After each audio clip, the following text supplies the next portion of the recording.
Section 1. Hey guys, tonight we slip softly backward through the paper screens of time into the pale blue hush of medieval Japan, where the morning mist hangs over Kyoto like steam from a bowl you're not quite worthy of holding yet.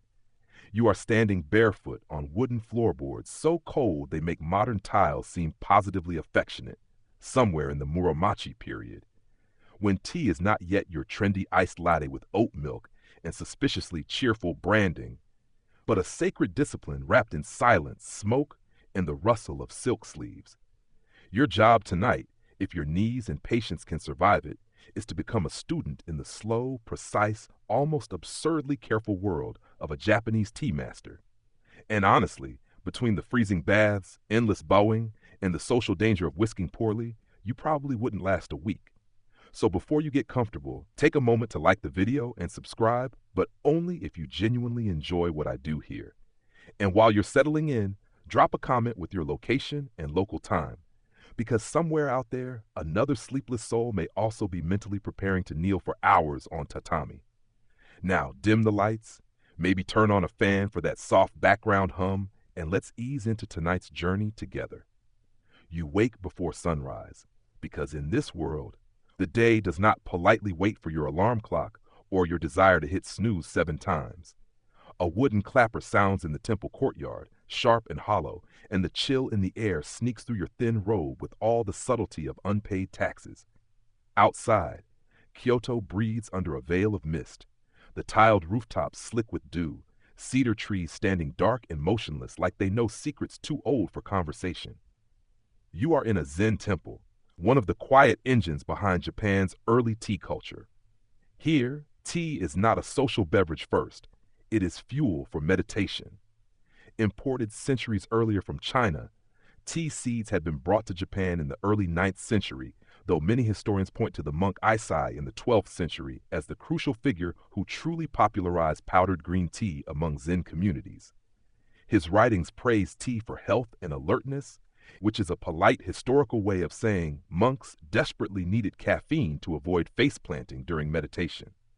So here you are, in a courtyard smelling faintly of wet earth, pine resin, and charcoal smoke, carrying water from a stone basin so cold your fingers practically leave your body spiritually. Every task matters, every movement is observed. There is no close enough in temple life.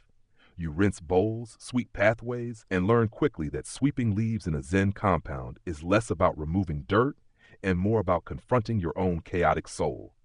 Unfortunately, your soul, much like your broom technique, is currently uneven. The tea master you serve is not flashy. No jeweled robes, no dramatic speeches.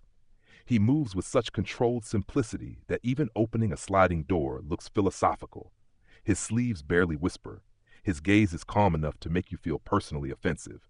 He teaches by demonstration, because apparently in 15th century Kyoto, figure it out is considered character building. The tea itself is unlike anything your modern tongue expects. Matcha, finely ground green tea powder, is whisked with hot water into a frothy, bitter suspension.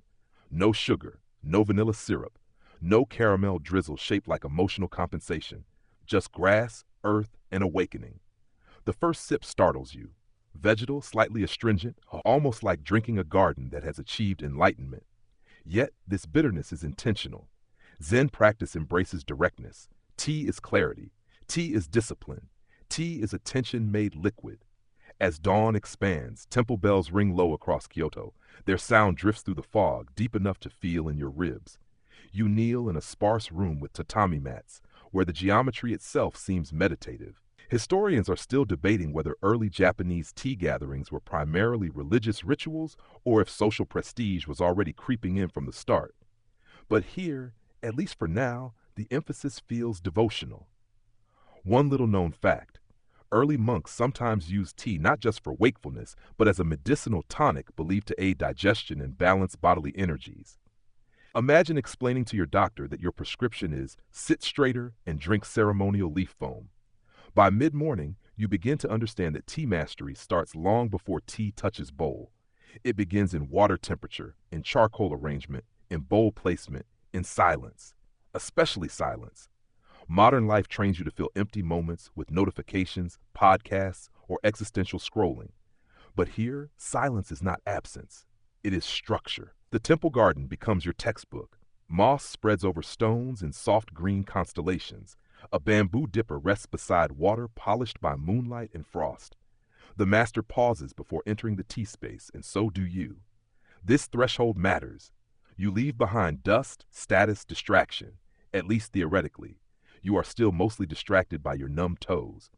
This philosophy, though not yet fully codified into what later becomes Kanoyu, the way of tea, is already forming. Simplicity, presence, respect. And outside temple walls, Japan itself is shifting. The Ashikaga shogunate governs from Kyoto, and political tensions simmer beneath elegant surfaces. Aristocrats commission art, warriors maneuver for influence. Trade expands. Beneath this, tea quietly roots itself deeper, threading through monasteries, elite circles, and cultural identity. For now, your world remains small. Kettle, bowl, whisk, breath. Lunch, if you can call it that, is modest rice gruel and pickled vegetables, consumed with enough solemnity to make a fast food drive-thru seem like a gladiator arena. You sit upright, knees aching, trying not to disgrace yourself by chewing too enthusiastically. By afternoon, your training continues with bowl cleaning.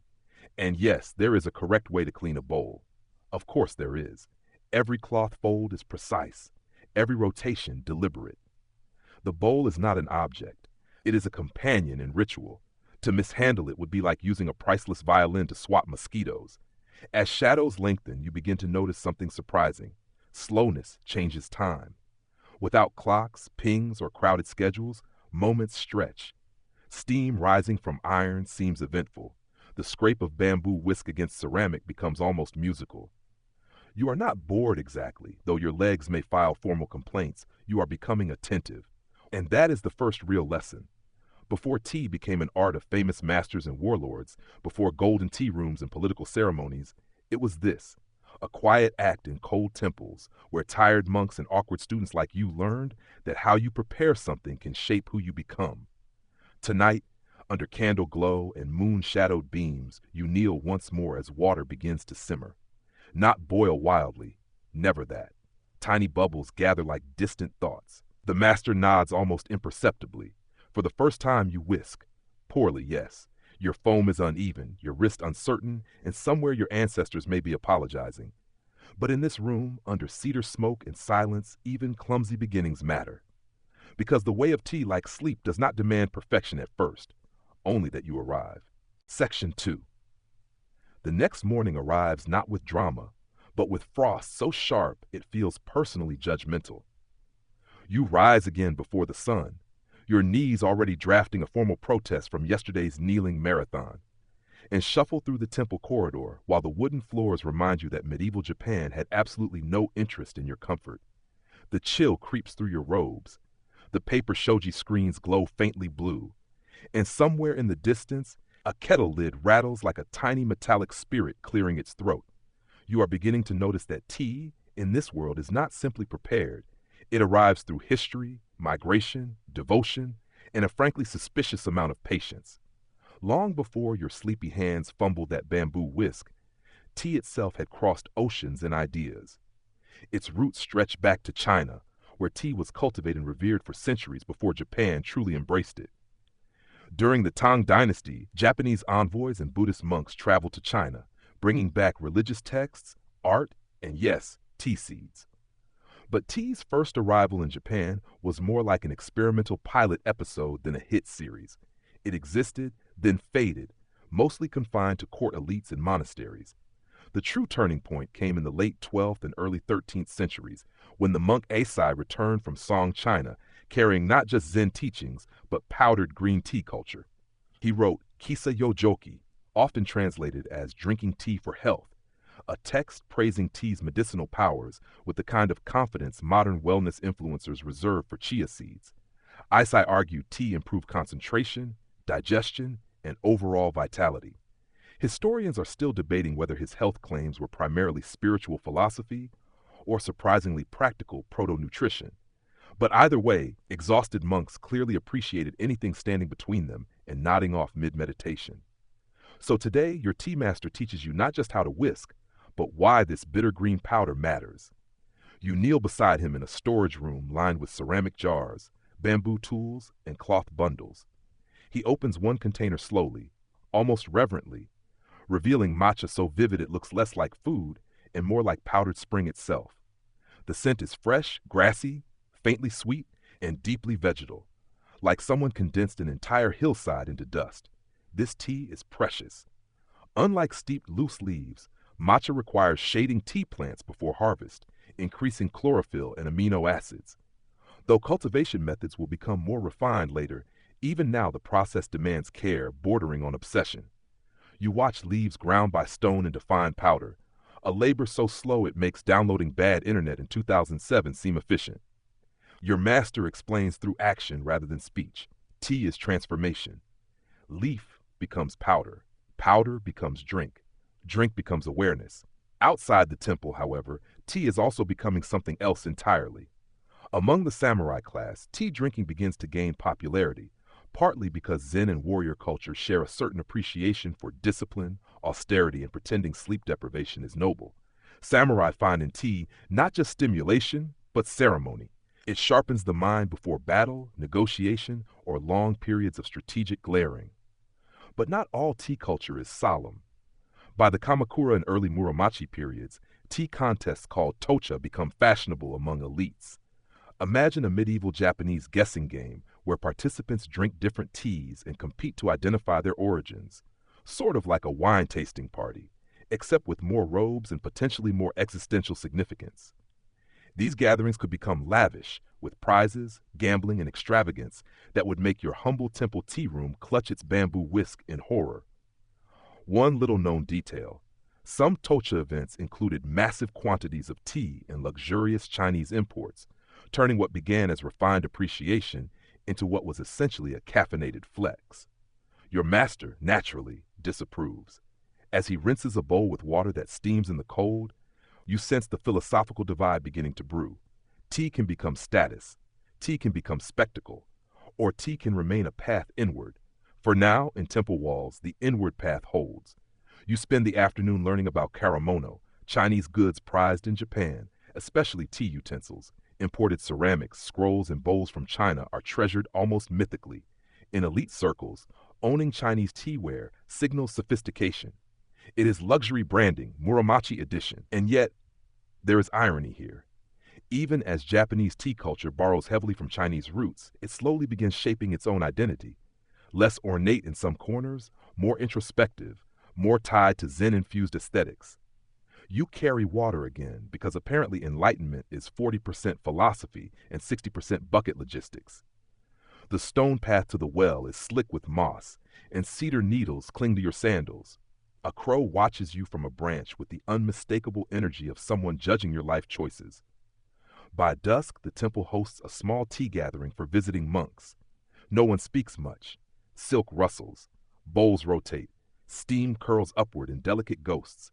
A hanging scroll features calligraphy so spare and elegant it somehow makes your entire internal monologue feel embarrassingly loud. Here, every gesture contains meaning.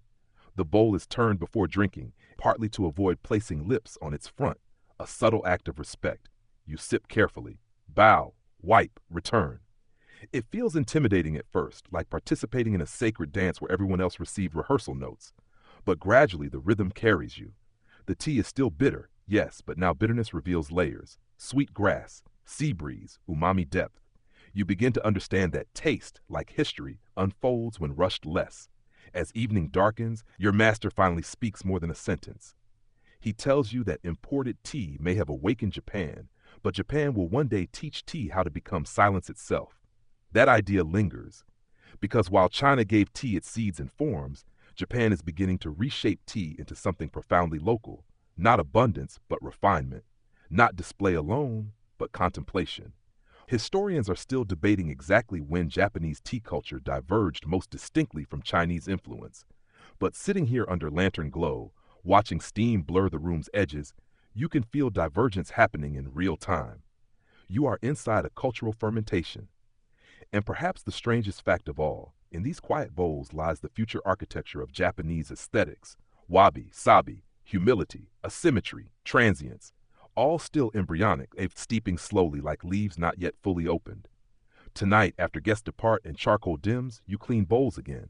Your hands are steadier now, not skilled exactly, but less chaotic. You realize T's journey to Japan was not a single event, but a series of crossings.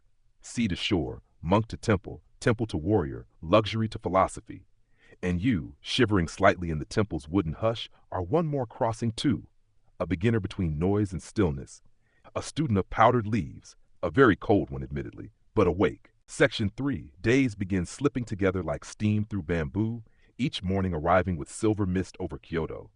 And the same noble lie your stiff body tells itself, that kneeling today will somehow hurt less than yesterday. It does not. Your legs by now feel like relics from a previous dynasty. But as winter softens and the temple plum blossoms begin to loosen their first pale petals, your tea master informs you that you will be leaving the monastery grounds for a rare journey into the glittering heart of power itself. And just like that, your world of mossy stones and austere bowls widens into the polished corridors of the Ashikaga shogunate. Kyoto in the 15th century is a city balancing elegance atop instability. Beneath lacquered surfaces, political rivalries simmer. Yet for now, under the rule of Ashikaga Yoshimasa, the 8th shogun, culture flourishes with extraordinary delicacy. Yoshimasa is not history's greatest military powerhouse, which is a diplomatic way of saying politics often goes poorly, but he possesses something else, an almost supernatural obsession with beauty. And you, dusty temple apprentice that you are about to witness how tea becomes art. The journey to Higashiyama, Yoshimasa's mountain retreat in eastern Kyoto, feels like entering another plane of existence. The roads bustle with merchants, monks, nobles, and laborers. Silk sleeves brush against rough hemp robes. Ox carts creak. Incense drifts from shrines. You pass gardens meticulously arranged to appear accidental, which is perhaps the most aristocratic trick in human history. Yoshimasa's villa, later known as Ginkakuji or the Silver Pavilion, rises not as vulgar grandeur, but as cultivated restraint. Ironically, despite its famous name, it was never actually covered in silver. Historians are still debating whether silver sheathing was abandoned due to financial strain, aesthetic preference, or perhaps the medieval equivalent of an unfinished home renovation project. Still, unfinished or not, the place radiates influence. Within these halls, tea is evolving beyond temple necessity into an elite cultural language. Chinese art, calligraphy, ceramics, and architecture are passionately collected. This practice, known as Higashiyama culture, shapes Japanese aesthetics for centuries. Here, taste itself becomes political capital, and tea gatherings, Chinoyu's ancestors, grow increasingly refined. You are ushered into a reception room where tatami stretches in geometric perfection, where hanging scrolls command silence, and where imported Chinese tea utensils gleam with prestige. Karamono objects are not merely tools, they are symbols. To own certain Chinese ceramics is to possess international sophistication. Think luxury brand, but with more lacquer and fewer billboards. At first, it feels intimidating. You are acutely aware that one misplaced footstep could probably dishonor 6 generations, but your master remains calm. He bows with measured grace, and you follow, trying not to resemble a folding chair collapsing. Here, tea preparation is no longer hidden in temple utility. It is performance, but quiet performance. Bowls are admired, scrolls are discussed, garden views are curated. The room itself becomes part of the ceremony. Yoshimasa's patronage helps shape what becomes the Shoin style. Formalized spaces featuring alcoves, staggered shelves, and designated aesthetic focal points. One little-known fact is that these interior design elements deeply influence not only tea rooms, but traditional Japanese domestic architecture for centuries after. Essentially, your minimalist Pinterest board owes this man a polite nod. Yet amid all this refinement, contradictions abound. Yoshimasa presides during the Onin War, a devastating civil conflict beginning in 1467 that plunges Kyoto into chaos and marks the start of the Sengoku, or Warring States, period. Imagine commissioning exquisite tea gatherings while your capital edges toward destruction. It is history's version of carefully arranging throw pillows during a house fire. And still, culture persists, perhaps because beauty becomes more precious when impermanence looms. In Yoshimasa's circle, tea intersects with other arts. Flower arranging, incense appreciation, poetry, no theater. Aesthetic literacy becomes social power. You quickly realize tea mastery now involves far more than whisking. You must understand seasonal references, artistic provenance, spatial composition, and the subtle emotional effect of a single branch in a vase. No pressure. One afternoon, you observe a gathering where guests spend considerable time discussing a ceramic bowl before anyone drinks from it. At first, your modern brain rebels. It is a bowl, a bowl. But slowly you begin to understand craftsmanship, history, and context transform objects into vessels of meaning. Tea is becoming a choreography of attention. Your tea master, though respectful of these developments, watches carefully. He admires beauty but remains wary of excess. He knows refinement can deepen spirit or merely decorate ego. This tension defines the age. As spring rain taps softly on wooden eaves, you explore the gardens. Sand is raked into contemplative patterns. Moss creeps over stone lanterns. Ponds mirror cloud shadows. Here emerges another key shift.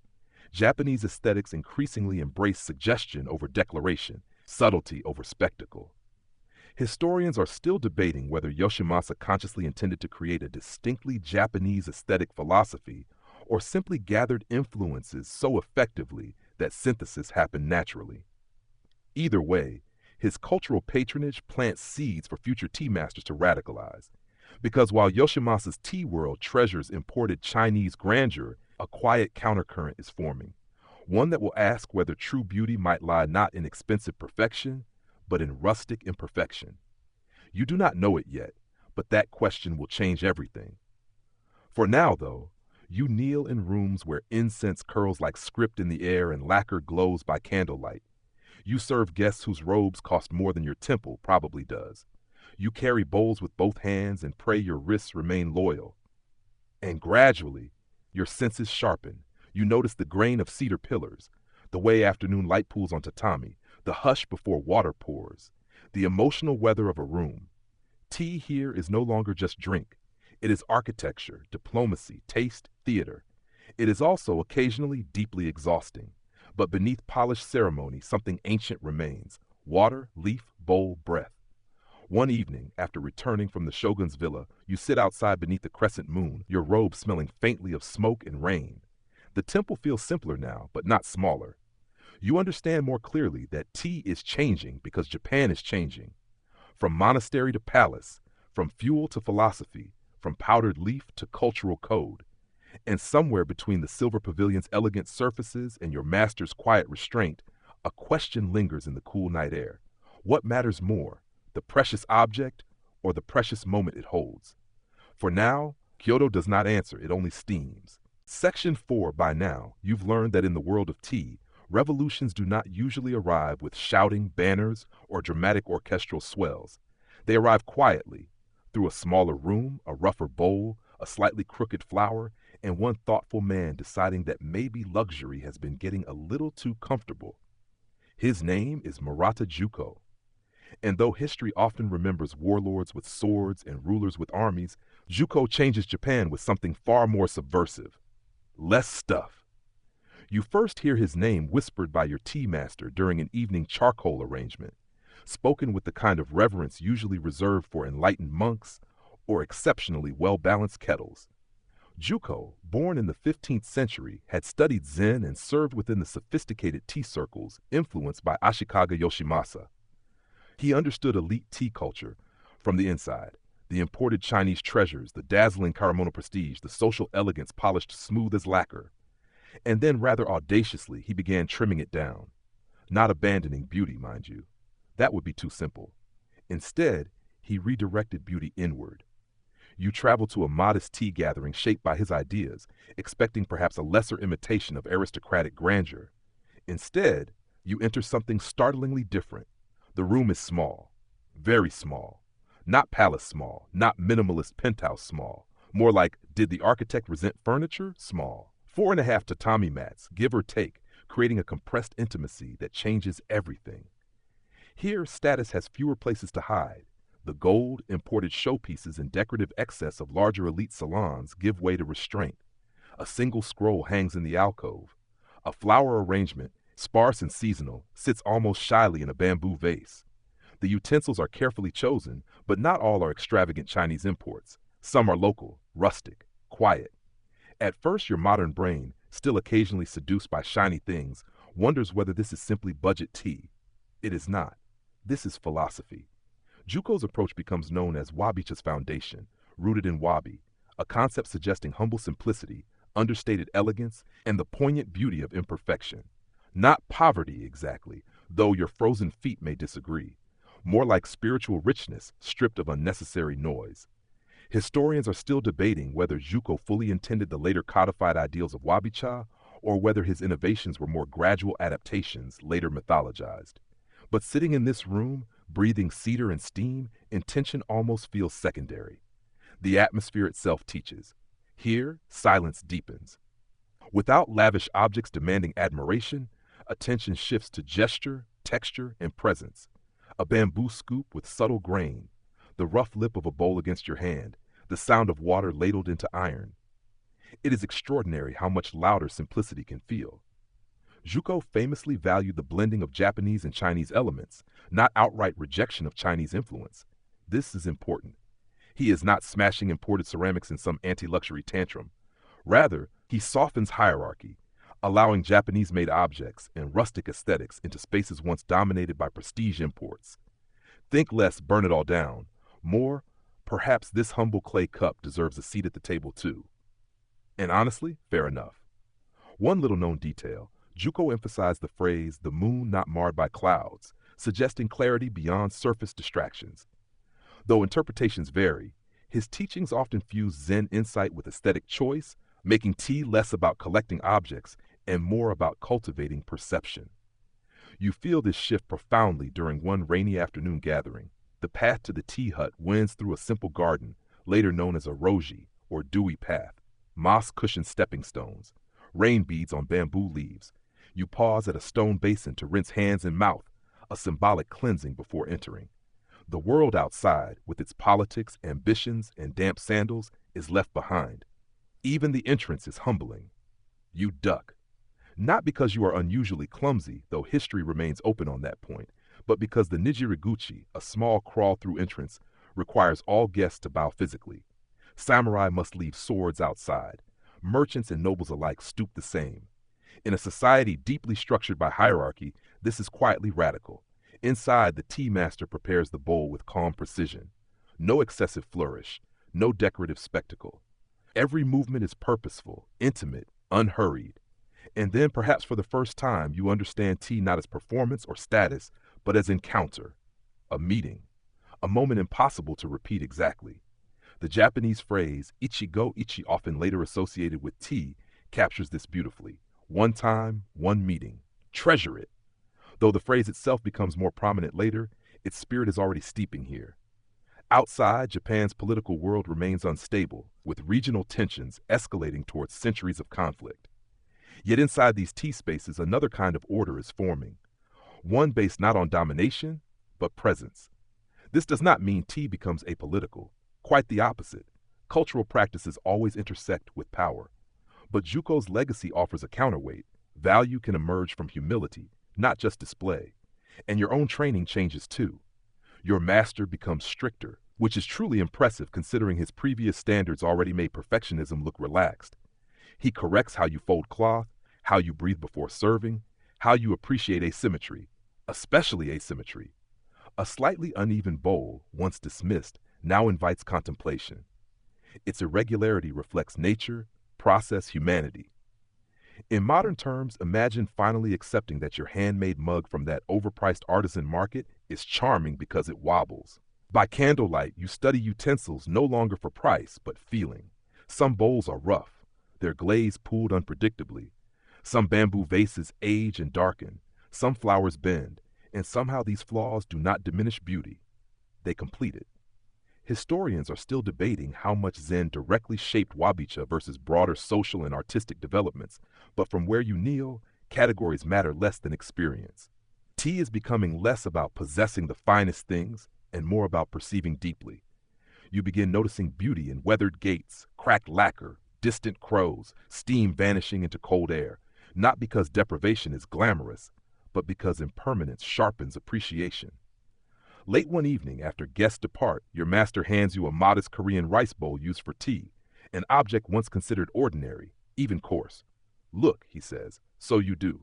At first, it is just clay, then curve, texture, balance, warmth, history, and slowly, astonishingly, enough. The revolution of Murata-juku is not loud enough for armies to hear, but in tea rooms across Japan, it begins reshaping taste itself, not through abundance, through subtraction. And kneeling there, bowl in trembling hands, you realize something both comforting and mildly inconvenient. The path to mastery may involve becoming quieter than you ever planned. Section 5. So now, with Murata Juko's quiet revolution steeping in your bones like bitter green truth, your world grows simultaneously smaller and larger. Smaller because tea rooms shrink, entrances lower, and your ego, already bruised by endless bowing, must somehow compress further. Larger because once you begin seeing beauty and simplicity, you cannot stop. Suddenly, every object has a biography. Every surface whispers. Every bowl, bamboo scoop, and iron kettle becomes less kitchenware and more philosophical co-star. You are no longer merely learning tea. You are learning things, which, frankly, can be exhausting. Your master decides the time has come for you to understand the artisans behind the ritual, the people whose hands shape the silent companions of tea. Because while nobles debate aesthetics and monks discuss enlightenment, someone still has to make the bowl. Civilization, as always, depends on craftspeople doing extraordinary work while powerful people act poetic about it. So you travel. The roads outside Kyoto are muddy from spring rain, winding through cedar forests, mountain passes, and villages smelling of wood smoke, wet straw, and miso simmering somewhere just beyond your financial reach. You carry little: a robe, sandals, tea cloth, and the growing suspicion that your knees may never fully recover from this century. Your first destination is a pottery workshop, where clay begins its long, transformative life. The kiln announces itself before the building does, heat, smoke, and the mineral scent of earth becoming something else. Inside, potters work with astonishing calm, their sleeves rolled, hands coated in slip. Wheels spin, fingers press, clay rises. You expect perhaps grand speeches about artistic destiny. Instead, there is mostly mud. But what mud? Japanese tea aesthetics are increasingly embracing wares that feel tactile, local, and alive.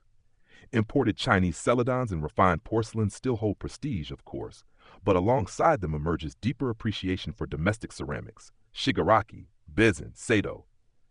Each region offers textures and personality shaped by local clay and firing methods.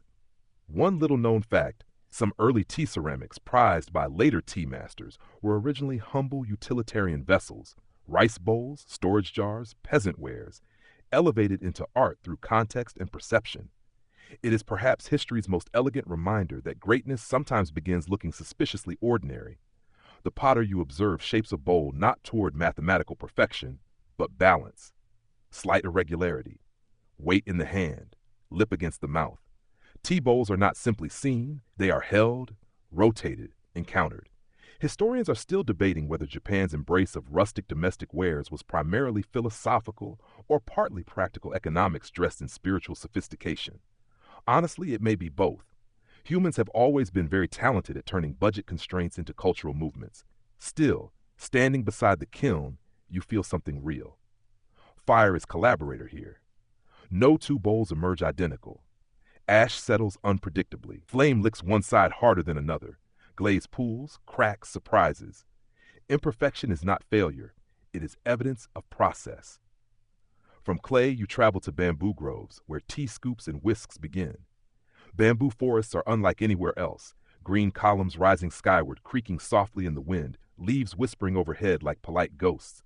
Sunlight filters through in pale ribbons. Even your breathing seems too loud. An artisan cuts bamboo with extraordinary care. Not every piece will do.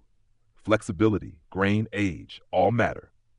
From this simple grass comes the chashaku, the tea scoop, and the chasen, the whisk. The whisk especially fascinates you. Delicate tines are carved painstakingly by hand, transforming a plain stalk into a tool of astonishing precision.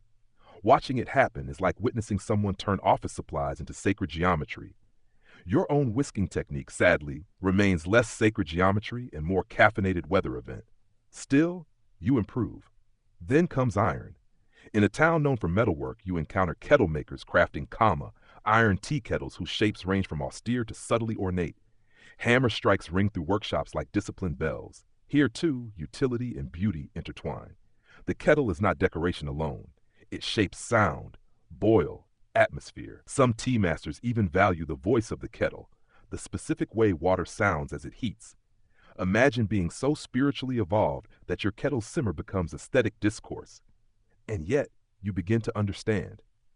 There is a stage before boiling called matsukaze, wind in the pines, when water murmurs softly, resembling breeze through needles.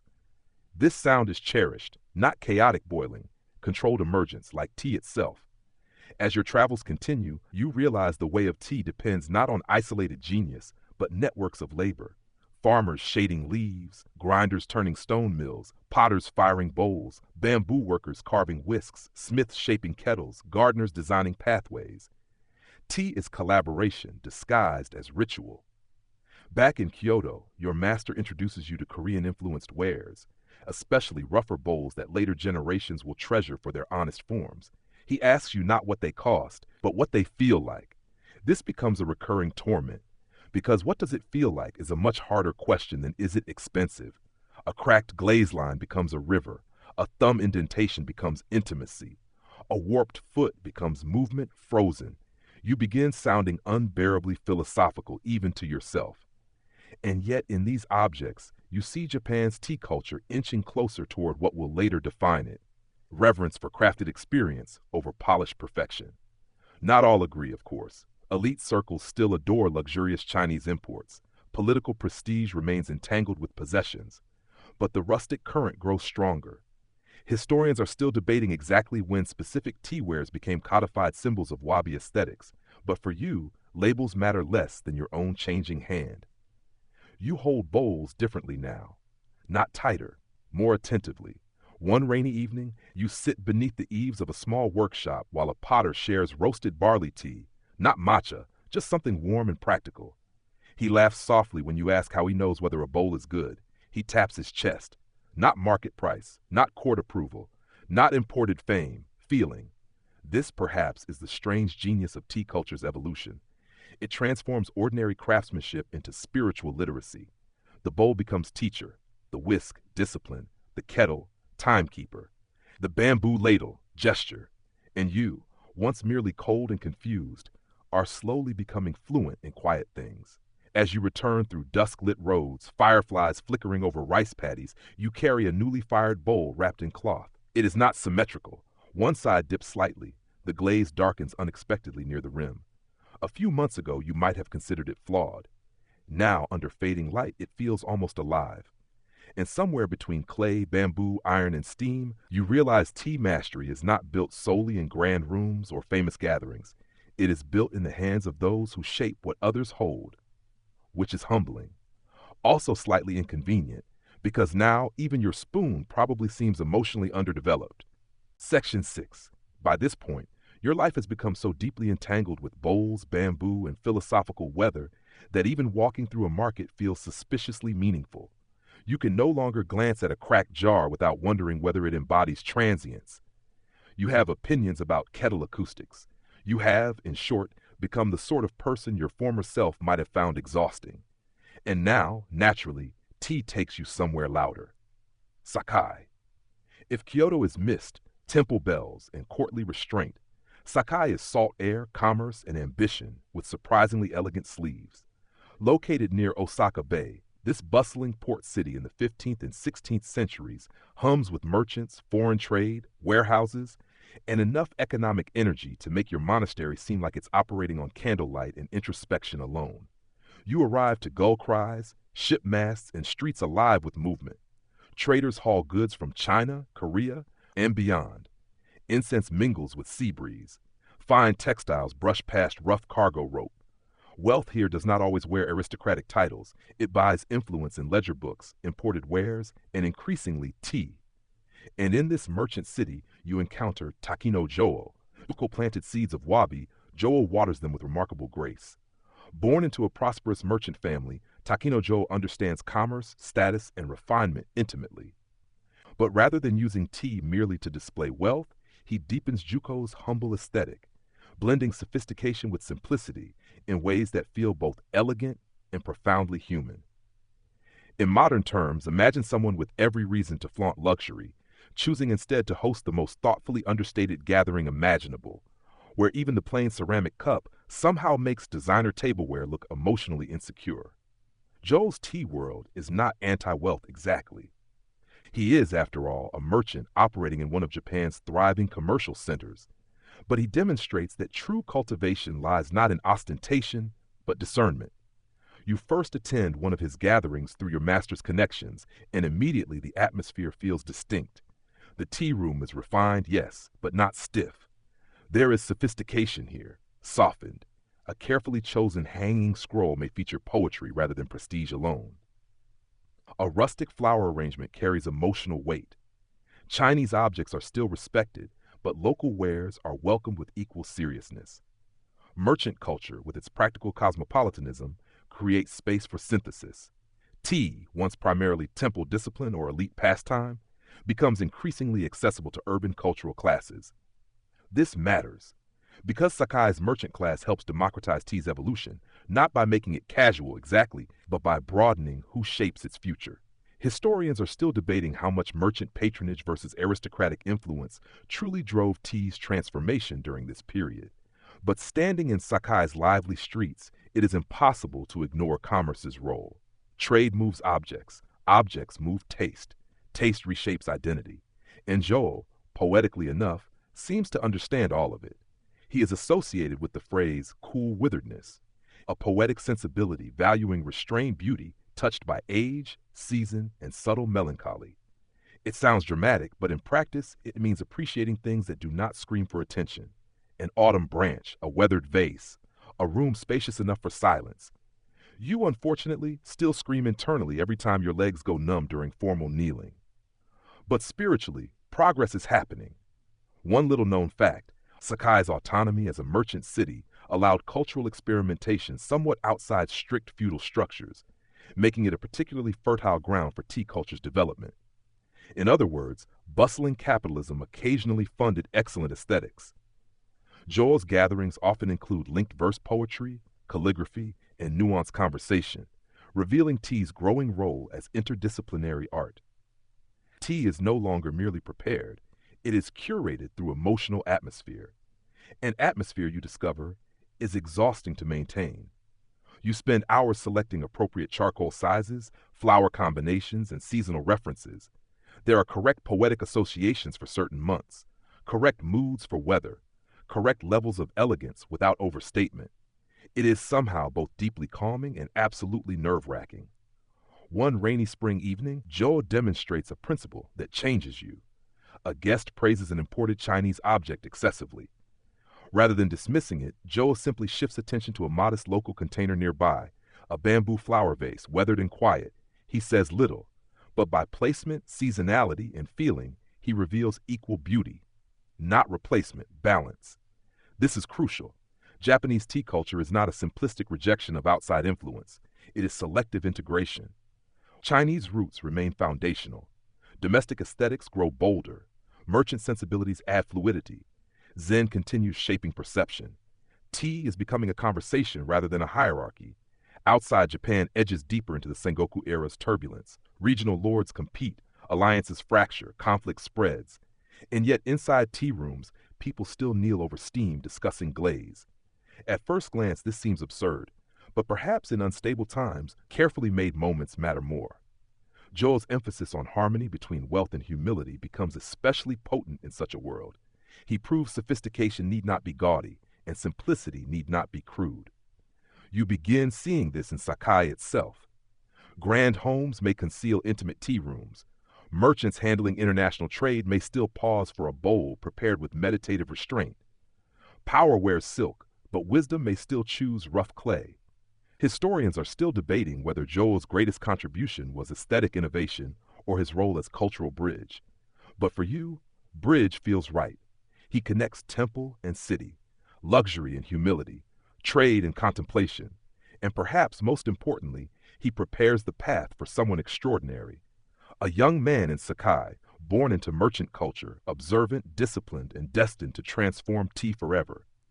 His name, though not yet fully thunderous across history, is Sen no Rikyu. For now he is still ahead, but you can feel the current shifting. As your evenings in Sakai unfold, Lanterns glow over canals, ships creak at harbor, and tea gatherings continue behind modest gates. You sip from bowls that would once have seemed too plain for significance, and yet now feel complete. You are learning that tea's power lies not in abandoning the world, but refining your way through it. Not escaping commerce, not rejecting beauty, but choosing meaning carefully. And under Sakai's salt-tinged wind, surrounded by merchants who can discuss shipping routes and tea bowls with equal intensity, you realize something both inspiring and mildly alarming. The way of tea is no longer hidden in temples. It is moving into the bloodstream of Japan itself. Section 7. And so somewhere between Sakai's merchant grace and Kyoto's lingering hush, you finally arrive at one of those rare historical moments when a single person steps into an evolving tradition and somehow changes its temperature entirely. Not by inventing tea, not by shouting louder, but by seeing deeper. His name is Sen no Rikyū. By the time you first encounter him, he does not appear especially theatrical. No glittering armor. No dramatic entrance framed by thunder. In fact, your first impression is almost suspiciously modest. He carries himself with such restraint that if modern social media existed, he would probably be the exact opposite of an influencer, which naturally makes him far more influential. Born in 1522 in Sakai as Sen no Yoshiro, later known as Sen no Soeki before history canonized him as Rikyū, he grows from merchant roots shaped by the cosmopolitan elegance of Sakai and deeply influenced by Takenojo's tea philosophy. Merchant practicality, Zen aesthetics, cultural literacy, discipline. The man is essentially a perfect storm in subdued robes. And unlike some masters whose greatness arrives polished, Rikyū's genius seems to emerge through subtraction so radical it borders on spiritual architecture. You first enter one of his tea spaces expecting refinement. You are not prepared for humility weaponized. The tea hut is tiny, not cozy, not boutique, tiny. The famous two-tatami tea room, sometimes associated with Rikyū's later radical simplicity, feels less like a reception space and more like being invited into the world's most enlightened broom closet. And yet, once inside, something extraordinary happens. The outside world falls away. This is no accident. Rikyū perfects and intensifies wabi-sabi, drawing from Juko and Jo but pushing further. He emphasizes rustic simplicity, intimate scale, and spiritual equality. The room's smallness is not limitation. It is intention. Every guest enters through the nijiriguchi, the low crawl-through entrance, requiring all to bow. Samurai leave swords outside. Lords stoop, merchants stoop, monks stoop. For a few breaths, hierarchy physically lowers itself. In a violently stratified age, this is astonishing. Historians are still debating how politically conscious Rikyū's architectural choices were versus purely aesthetic or Zen-driven. But kneeling here, it is hard not to sense both philosophical and social force. Inside, materials are deceptively simple. Bamboo, clay, paper, wood. No unnecessary spectacle. And because spectacle is absent, attention sharpens dangerously. A single flower in a bamboo vase can feel like a universe. A kettle's murmur becomes weather. The placement of charcoal resembles calligraphy. Even silence feels curated. Rikyū's principle often circles around harmony, respect, purity, and tranquility, wa-kei-sei jaku, though these ideas develop through broader tea tradition too. Under his influence, they gain extraordinary clarity. Harmony between people, objects, season. Respect across status and presence. Purity, physical and spiritual. Tranquility, cultivated, not purchased. You, meanwhile, are still trying to achieve harmony with your own circulation after 40 minutes of Seiza. But progress. One little known fact, Rikyū reportedly favored Korean rice bowls and rustic everyday wares, elevated into tea objects, challenging assumption that prestige must equal luxury. This was not merely taste, it was cultural reframing. He did not entirely reject precious objects. Rather, he transformed criteria. Meaning could reside in roughness, depth in restraint, and perhaps most unsettlingly for status-conscious elites, authenticity and humility. Your training under his influence becomes excruciatingly precise. How to fold the fukusa cloth, how to cleanse utensils, how to step, how to pause, how to place flowers as they are in the field. An instruction so deceptively simple it can unravel your entire sense of floral competence. Rikyū insists tea is not decoration pretending to be philosophy.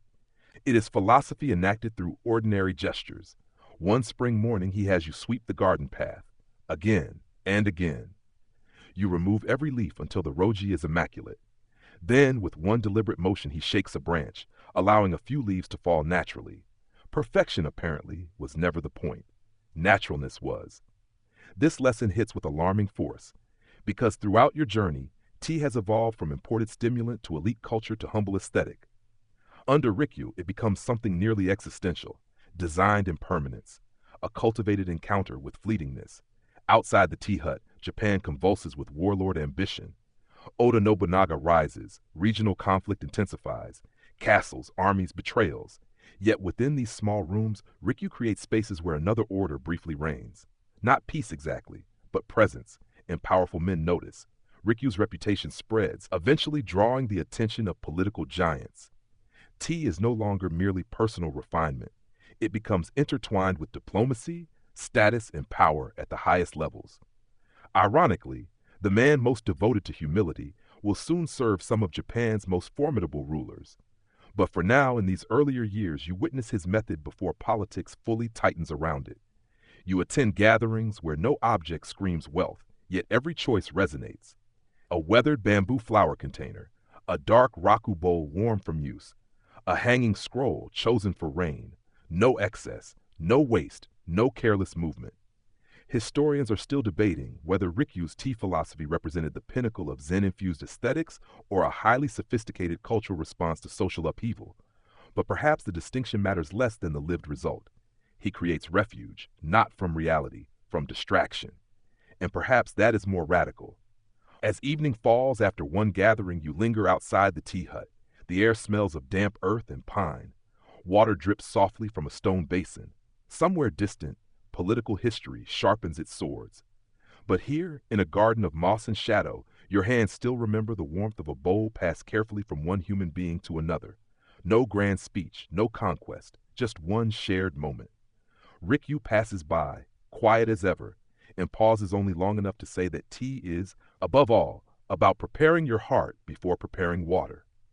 Then he moves on, sleeves brushing softly against the twilight, and you remain kneeling there, humbled by the terrifying realization that after all this travel, all this history, all this aching posture, the deepest room may actually be the smallest one. Section 8 by now, your education in tea has become so refined, so exquisitely sharpened, that even the sound of water heating can trigger philosophical reflection. Unfortunately, history has decided subtlety alone will not suffice. Because once Senno Rikyū's humble tea hut begins attracting Japan's most powerful men, your quiet world of bowls and bamboo gets dragged, softly, ceremonially, but unmistakably, into the orbit of warlords. And when warlords discover tea, things get complicated. You are living in the Sengoku period now, Japan's great age of fractured power, when regional lords battle for territory, alliances shift like smoke, and military ambition grows faster than your ability to kneel comfortably. Castles rise, armies march, villages burn. Political survival requires strategy, charisma, and often a deeply unsettling willingness to betray someone before breakfast. Into this chaos steps Oda Nobunaga. Nobunaga, one of Japan's great unifiers, is many things. Brilliant, ruthless, culturally savvy, and not exactly the sort of man you'd casually correct about bowl placement. He understands power in all its forms, military, economic, symbolic. And tea, surprisingly, becomes one of his tools. At first glance, this seems absurd. Tea during civil war? But tea gatherings among elites are no longer merely spiritual or aesthetic affairs. They are political stages. Nobunaga recognizes that prestigious tea utensils, especially rare Chinese imports, carry immense symbolic value. He collects them aggressively, catalogs them, and uses them as rewards for loyal retainers. Instead of simply handing out land or titles, he can grant treasured tea objects, effectively distributing cultural capital alongside political favor. Imagine receiving not a bonus check, but a priceless ceramic bowl with enough social prestige to alter your status. Tea utensils become diplomatic currency. This phenomenon, known as meibutsugari, the collecting of famous tea objects, turns tea culture into strategic soft power. Historians are still debating whether Nobunaga personally loved tea aesthetics or primarily exploited tea's social influence, but realistically, the answer may be both. Great rulers often appreciate beauty and utility simultaneously, and this is where Rikyū's role becomes increasingly delicate. You accompany him into spaces where armor and austerity coexist. Picture it, a tea room nestled within castle walls. Outside, armed retainers patrol. Political alliances may collapse by sunset. Yet inside, warlords kneel. Bowls rotate. Steam rises. Scrolls hang quietly while men who command thousands lower themselves before a shared ritual. It is almost surreal. Tea rooms become neutralized spaces, brief zones where status is both acknowledged and softened, where strategic conversations can unfold beneath etiquette. Not peaceful exactly, but controlled. One little-known fact, Nobunaga's tea gatherings sometimes showcased extraordinary treasures, including highly prized imported objects, whose reputations became legendary enough to shape political relationships. Certain tea utensils were so famous, they functioned almost like state assets. And yet, under Rikyū's influence, another force persists: humility. This tension between tea as luxury power and tea as spiritual simplicity intensifies dramatically. Nobunaga himself is not Rikyū's final great patron, but his era establishes tea's role at the political center. Through conquest and consolidation, Nobunaga creates conditions where tea masters gain extraordinary proximity to power. And proximity to power, as history repeatedly demonstrates, is both opportunity and danger. You witness gatherings where military leaders discuss campaigns with chilling calm, then pause to admire glaze texture. At first, this juxtaposition unsettles you. How can men of war care so deeply about a bamboo scoop?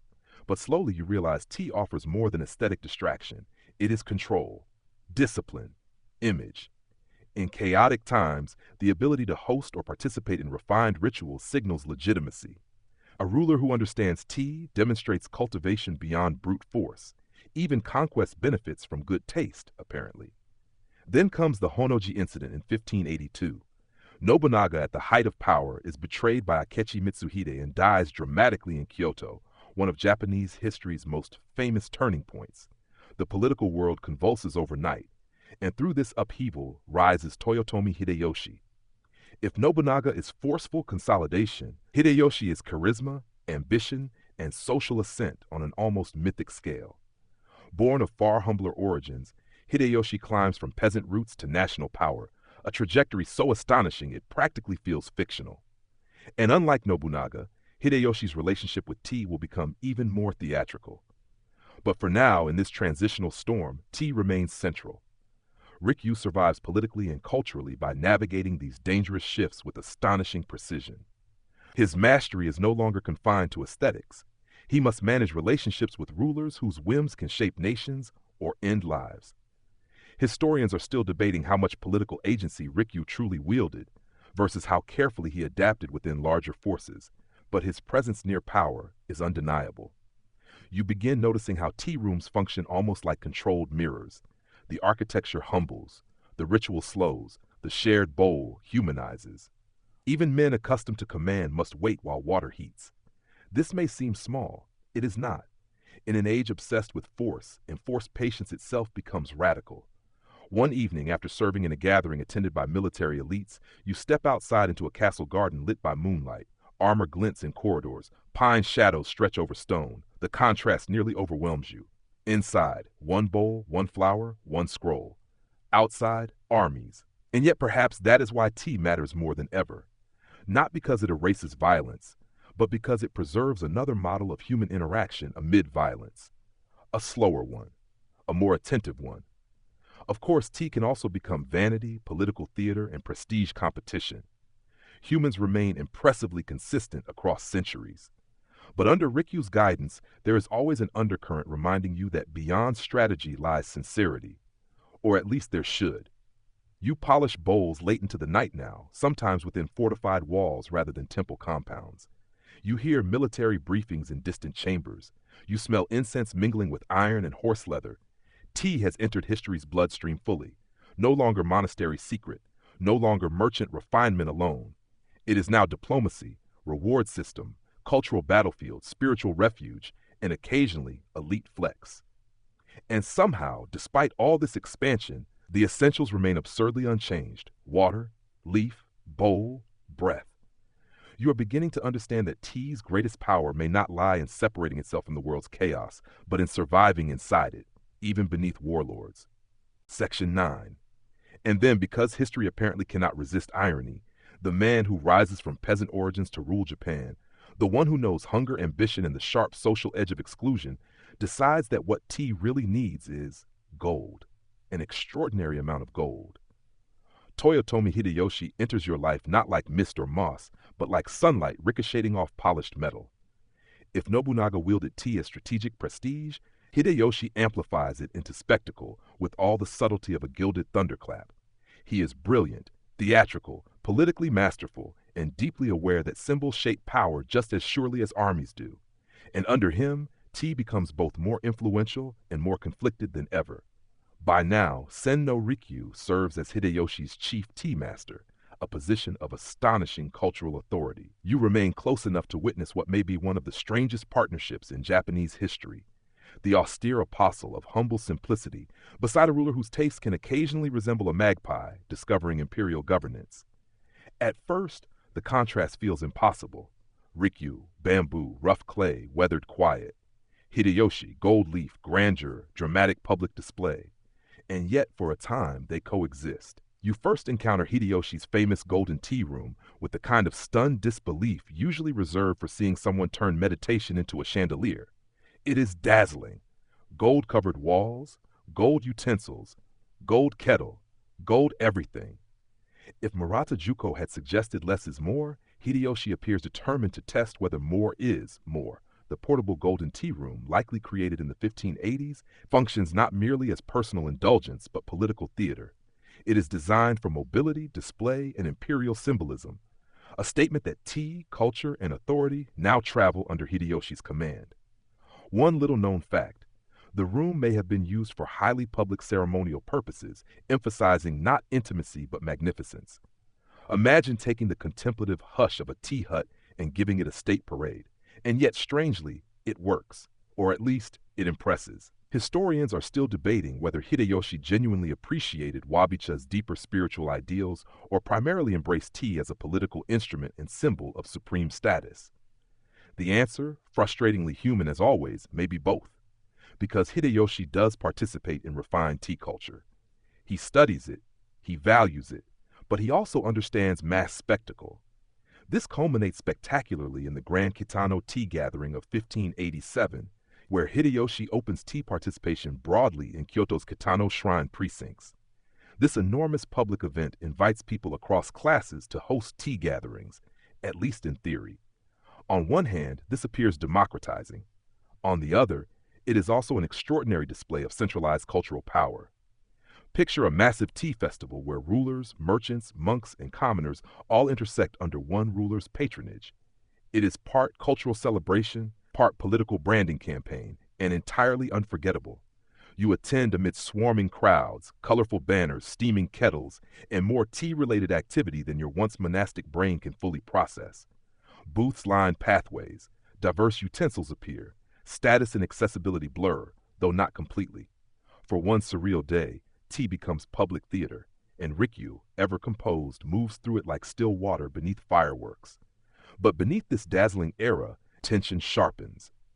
Because the philosophical gap between Rikyu's deeply cultivated simplicity and Hideyoshi's appetite for magnificence is not merely aesthetic, it is existential. Rikyu's tea asks you to empty yourself. Hideyoshi's tea can sometimes ask the world to notice him. Neither is entirely false. Both emerge from real dimensions of tea culture. Yet the strain between them grows increasingly difficult to ignore. In private gatherings, you still witness Rikyu's intimate spaces, small huts, rough bowls, sparse flowers. There tranquility remains palpable. Then in courtly or political contexts, extravagance surges back, gold beside clay, spectacle beside silence. This duality begins shaping your own inner conflict. Is tea fundamentally humility? Or can grandeur also reveal truth? Your master does not answer directly, naturally, because straightforward clarity would apparently violate several centuries of aesthetic tradition. Instead, he has you prepare tea in two settings. First, a rustic hut during rain with a simple Korean bowl and bamboo vase. Second, a lavish gathering amid elite display. Both require discipline, both require presence, but they feel profoundly different. In the hut, you disappear into ritual. In grandeur, ritual risks becoming performance. Historians are still debating whether Hideyoshi's patronage ultimately diluted or expanded tea culture's philosophical integrity. Perhaps both happen simultaneously. What is undeniable is this. Under Hideyoshi, tea reaches unprecedented national visibility. It influences politics, architecture, social mobility, and public culture. It also becomes more dangerous, because when cultural meaning intertwines with rulers, aesthetics can become ideology. You begin hearing whispers, court rivalries, subtle disagreements, interpretive tensions around status and symbolism. Even tea bowl choices may carry layered political implications, which frankly feels unfair. Sometimes a bowl should just be a bowl, but not here. One evening after a particularly opulent gathering, you return with Rikyū to a modest tea hut. The contrast is so abrupt it feels like stepping from blazing noon into moonlit forest. Inside there is one candle, one scroll, one flower. Rikyū prepares tea without commentary. No criticism of gold, no dramatic rejection, just water, whisk, bowl. And somehow in that silence, the difference becomes unmistakable. The bowl warms your hands. The tea tastes fuller. The room breathes. For the first time, you grasp that simplicity is not merely visual restraint. It is concentration, a refusal to scatter attention. Hideyoshi's brilliance reshapes tea's scale. Rikyū's brilliance preserves tea's center. And you, kneeling somewhere between them, realize history is not choosing one path over another. It is holding contradiction. Power and humility, gold and clay, public spectacle and private awakening. Outside, Japan moves toward greater unification under Hideyoshi's force. Castles rise, campaigns expand, authority consolidates. Inside tea rooms, another battle quietly unfolds. What should beauty serve? The ruler, the self, the moment? As night settles and charcoal glows red beneath iron, your whisk moves steadily through green foam. And though gold may dazzle kingdoms, steam still vanishes the same way for everyone. Section 10.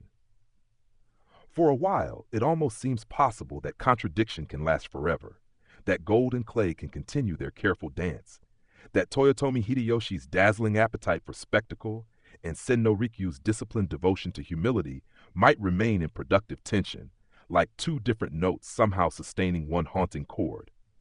But history, as you have likely noticed by now, is not especially committed to balance. Eventually, even tea begins to tremble. By the late 1580s and early 1590s, Rikyū stands at the absolute height of cultural authority. He is no longer merely a tea master. He is tastemaker, advisor, aesthetic architect, and symbolic force operating near the center of national power. His judgments shape objects, spaces, reputations. To host tea without understanding his influence is increasingly like trying to define fashion while ignoring gravity. And this level of influence naturally becomes dangerous, especially near rulers. The precise reasons for the rupture between Hideyoshi and Rikyū remain one of Japanese history's enduring mysteries. Historians are still debating whether political jealousy, ideological tension, court intrigue, accusations of arrogance, or even disputes over a statue at Daitokuji Temple played the decisive role. Perhaps it was one reason, perhaps many. Perhaps, as often happens near concentrated power, subtle frictions simply became fatal. What you experience firsthand is not dramatic shouting or theatrical betrayal. It is worse, a quiet thickening, a tension in rooms once calm, a shift in pauses. You notice invitations changing, conversations shortening, certain names spoken more cautiously. Even tea gatherings feel altered, as though the steam itself is listening. Rikyū remains outwardly composed. If he feels fear, he wears it with terrifying grace. He continues preparing tea with the same care, folding cloth, placing utensils, arranging flowers. Yet there is now an added layer to every gathering, a fragile awareness that even the smallest ritual can exist beside enormous political uncertainty. One little-known detail. Some traditions suggest Rikyū selected especially meaningful utensils and settings in his later years, though exact historical certainty remains elusive. As with much of tea history, memory and myth steep together. Then the order comes. In 1591, Senno Rikyu is commanded by Hideyoshi to commit seppuku, ritual suicide. The command lands not like thunder but like winter, cold, absolute, unanswerable. You would think such a moment might shatter everything Rikyū built, that the philosophy of tranquility might collapse under the brutality of politics. But what unfolds instead is perhaps his final and greatest teaching. Before his death, Rikyū conducts one last tea gathering. Whether every detail survives historically untouched is debated, of course. Over centuries, reverence often polishes memory, yet the emotional truth remains powerful enough to transcend uncertainty. You are there or near enough in spirit that every gesture etches itself into you. The room is intimate. No gold, no spectacle, no political theater, just tea, a hanging scroll, flowers, chosen utensils, trusted guests. Each object feels almost unbearably alive, not because it has changed, but because impermanence has sharpened your awareness to painful precision. This is Ichigo Ichi in its most devastating form. One time, one meeting, never again. Rikyū serves each guest with extraordinary calm. Bowls are handled with reverence. Silence becomes language. There is grief here, yes, but not chaos, not bitterness, at least not visibly. The tea tastes as it always has, bitter, green, grounding, and perhaps that is the point. Even at the edge of death, ritual remains. Water, leaf, bowl, breath. Historians are still debating how much of the famous final tea narrative is embellished by later generations seeking symbolic perfection. But even stripped of legend, Rikyū's death undeniably transforms him from master into cultural martyr. His philosophy outlives his body, perhaps because power can command a death, but not erase a way of seeing. One especially haunting story claims Rikyū destroyed or removed certain treasured utensils before death so they would not return to political circulation. Whether fully factual or partly symbolic, the idea resonates deeply. Some things belong to meaning, not ownership. After the gathering, the air itself feels altered. The charcoal burns low. Guests depart carrying silence heavier than any ceramic. And then comes the final act. Rikyū dies by his own hand, under command, in accordance with samurai-era ritual structures, despite not being a warlord himself. It is impossible not to feel the bitter paradox. A man who perfected spaces of humility, equality, and quiet presence is ultimately consumed by the ruthless machinery of hierarchy. And yet, not entirely, because after his death, tea does not vanish. Wabicha does not disappear. His descendants, students, and schools continue shaping Japanese tea for centuries. Omotesenke, Urasenke, Mushakoji-senke. His lineage survives, his aesthetics deepen, his principles endure. In the days after, you find yourself unable to prepare tea without remembering his smallest lessons. Sweep the garden, then let a leaf fall. Choose the humble bowl. Enter low. Respect the moment. You return to a tiny tea hut one rain-soaked evening, long after court politics has moved on to its next calculation. The world outside remains dangerous. Armies still move. Power still consumes. But here, kneeling before a kettle, you hear matsakaze, the wind in the pines, soft water nearing boil, and suddenly grief changes shape, not gone, but held. One little-known fact, Rikyū's preferred aesthetics later became so influential that many features now considered quintessentially Japanese, minimalism, rustic elegance, intimate tea architecture, owe enormous debt to his vision. He does not simply die, he diffuses, into gardens, into bowls, into silence, into the architecture of attention itself. As candlelight flickers across rough clay, you realize Rikyū's final bowl may not have been about death alone. It may have been about completion, a life spent refining transience into ritual, and now every bowl after him carries faint echo, not louder than steam, but just as fleeting, just as real. Section 11. After Rikyū's death, the silence he leaves behind is not empty. It is crowded with memory, interpretation, imitation, grief, politics, and perhaps most dangerously of all, legacy. Because once a master becomes myth, everyone wants to inherit not only his teachings, but his authority, his aesthetic gravity, and maybe, if they're being especially human about it, a little of his mystique too. And yet tea, like water, does not stay still for long. You would think the death of Japan's greatest tea master might freeze Chinoyu in reverent preservation, locking every bowl and bamboo scoop into sacred untouchability. Instead, tea shifts again, this time through Furuta Oribe. If Rikyū was moonlit moss and controlled breath, Oribe can feel, at first glance, like someone gently nudging tradition sideways just to see what happens. Born Furuta Shigenari, Oribe is a samurai, daimyo, and student of Rikyū. Though student here should not suggest carbon copy. He inherits deep tea literacy, yes, but his sensibility bends in surprising directions. Under Tokugawa-era transition and the changing cultural landscape after Hideyoshi, Oribe expands tea aesthetics to something more playful, dramatic, and occasionally delightfully strange.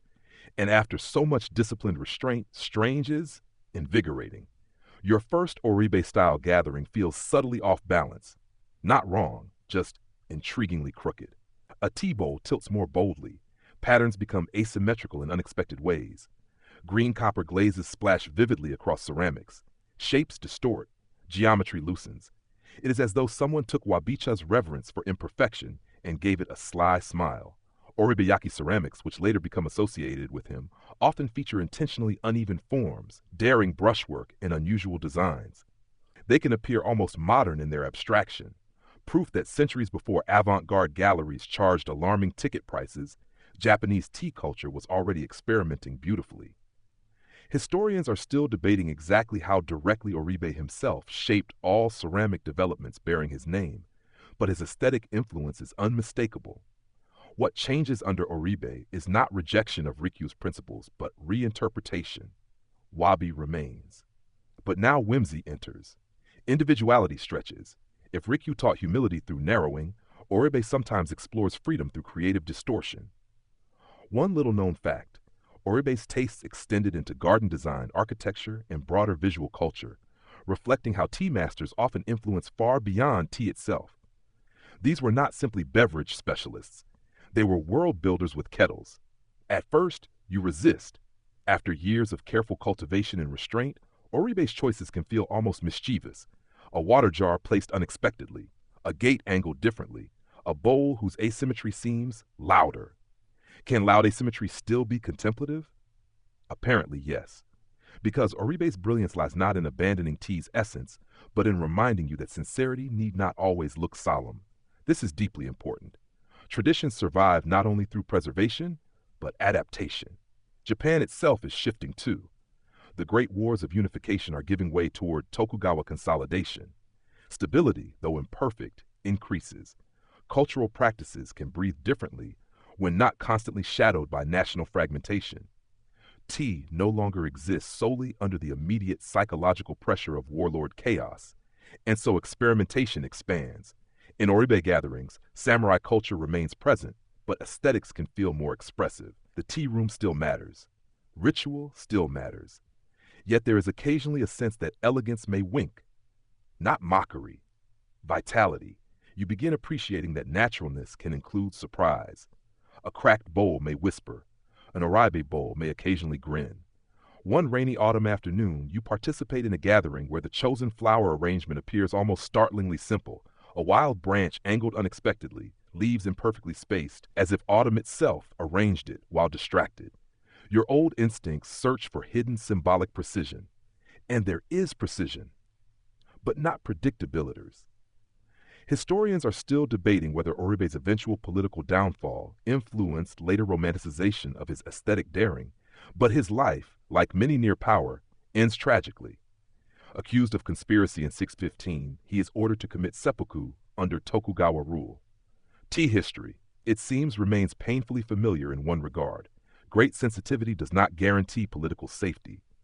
Still, his aesthetic contributions endure, and as you continue your journey, Oribe teaches you something Rikyū perhaps prepared you for but did not fully articulate. Simplicity is not a prison, it is foundation. From foundation, expression can emerge. You begin seeing asymmetry not merely as humble accident, but intentional energy. A bowl can create movement. A room can provoke thought. Tea can maintain reverence while allowing personality. This realization is oddly liberating, also mildly dangerous, because once you start seeing intentional asymmetry everywhere, even your lopsided sandal placement risks becoming artistic theory. Yet beneath Oribe's eccentricity, core principles survive: attention, seasonality, presence, respect.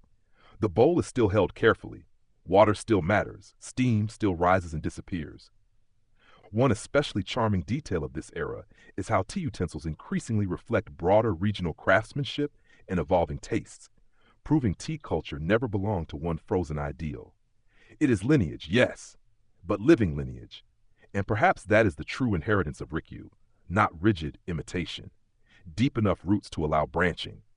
As winter approaches, you sit in a tea room where charcoal glows beneath a kettle shaped with subtle irregularity. The bowl before you bears green glaze pooling unpredictably like moss after rain. Snow taps lightly at the outer garden. You sip. And rather than feeling departure from tradition, you feel continuity, different hand, same warmth, different shape, same bowl-to-lip stillness. Oribe does not erase Rikyū. He refracts him through boulder clay, altered geometry, and a reminder that history, even sacred history, remains alive only when touched by new hands. And somewhere between solemn tea huts and mischievous green ceramics, you begin to suspect that mastery may not mean becoming identical to your teacher, but learning when to bow and when to tilt the bowl slightly off-center. Section 12. As the years soften, sharpen, and settle around you like steam condensing on an old iron lid, Japan itself changes its breathing. The wild, fractured inhale of the Sengoku age gives way, slowly, unevenly, but unmistakably, to the measured exhale of Tokugawa peace. Not perfect peace, of course. Human beings remain gloriously incapable of perfection. But compared to centuries of civil war, the Edo period feels almost suspiciously stable. Castles still loom, samurai still matter. Hierarchies remain deeply structured, and bureaucracy blossoms with the unstoppable energy of paperwork discovering national purpose. Yet roads become safer. Cities expand. Commerce flourishes. Daily life acquires rhythm. And tea, once the intimate language of monks, aristocrats, merchants, and warlords, begins another transformation. It enters ordinary life. Not ordinary in the sense of casual convenience store bottles, sadly. You are still centuries away from vending machines. But shinoyu and tea culture increasingly spread through broader urban classes, samurai households, merchant families, artisan communities. Tea is becoming education, discipline, social refinement, a way to live. Edo, Osaka, and Kyoto pulse with growing urban culture. Merchant districts hum, woodblock prints circulate, kabuki thrives, fashion evolves, rice markets fluctuate with enough drama to rival court gossip. And within all this, tea schools expand, codify, and teach. The major Sen family lineages, descended from Rikyu, develop into structured traditions, preserving and transmitting his teachings through distinct schools. Omoto-senke, Ura-senke, and Mushakoji-senke each shape approaches to practice, etiquette, and emphasis. Historians are still debating how sharply these schools differed in their earliest phases versus how distinctions developed over time. But one thing is clear, tea is now institutional, which is both beautiful and, inevitably, a little bureaucratic. You find yourself teaching younger students now, which is deeply unsettling, because internally you still feel like the person who once whisked matcha with the grace of a startled pigeon. Yet here you are, correcting posture, cloth folds, and bowl rotation with increasing seriousness. The cycle continues. One little-known fact, during the Edo period, tea manuals and instructional texts became more widespread, helping standardize practice while also expanding accessibility. In other words, tea develops homework. Some part of you mourns the raw immediacy of earlier generations, the temple cold, Juko's revolution, Rikyū's hush, but another part recognizes something essential. Preservation matters. Without structure, traditions vanish. Without adaptation, they fossilize. Tea schools create continuity, transmitting not merely actions but values, harmony, respect, seasonal awareness, cultivated attention. And increasingly, tea intersects with domestic life. In merchant households, tea literacy can signal education and refinement. Samurai families embrace tea as cultural polish. Gatherings reinforce social bonds. Aesthetic appreciation spreads beyond elite extremes. The tea room itself becomes less exclusively political and more pedagogical. You visit homes where modest tea spaces are integrated into daily architecture. Not grand castles, not famous huts, just lived spaces shaped by inherited principles. A tokonoma alcove, a hanging scroll, a flower, a bowl, enough. This enough may be tea's quietest triumph. One spring afternoon, you are invited to a town merchant's home. Outside, the street bustles with deliveries, apprentices, and bargaining voices. Inside, behind a modest gate, lies a carefully maintained tea room where the host, prosperous but not aristocratic, conducts ceremony with sincere dedication. His bowl is not the rarest. His garden is small. His hands tremble slightly. And yet the moment is beautiful. This is not imitation of greatness. It is cultural inheritance made personal. Tea's spread through Edo society also encourages regional craftsmanship further. Ceramics diversify.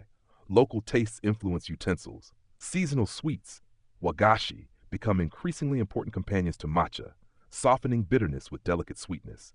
Frankly, after years of austere bitterness, the arrival of refined sweets feels like civilization finally apologizing. Wagashi evolve into astonishing edible art, cherry blossom motifs, maple leaves, snow scenes, tiny edible seasons. Tea, ever ambitious, now asks dessert to become philosophical too. And because peace allows greater social ritualization, tea gatherings can become markers of etiquette, gender norms, and class aspirations.